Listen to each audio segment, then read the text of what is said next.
রক্তের কোনো সম্পর্ক নেই, তবুও অচেনা অজানা এক মানুষের মৃত্যুর খবর শুনে হৃদয়টা এমনভাবে ভেঙে পড়েছে। এই ব্যথা কি আগে কখনো অনুভব করেছি? নিজেকেই প্রশ্ন করি।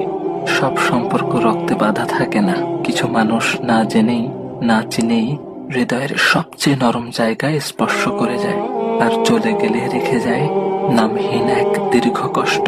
কেন জানি মনে হচ্ছে এই শোকটা শুধু তার চলে যাওয়ার নয়, এ যেন মানবতার এক নীরব অংশের বিদায়। চেনা ছিল না, কথা হয়নি কখনো, তবু তার অনুপস্থিতি হৃদয়ে গভীর শূন্যতা রেখে গেছে। একটা জিনিস খেয়াল করেছেন? আমার ভাই ওসমান হাদিকে গুলি করা হলো জুমার নামাজের পর, আর তিনি তার রবের ডাকে সাড়া দিয়ে চলে গেলেন জুমার রাতে।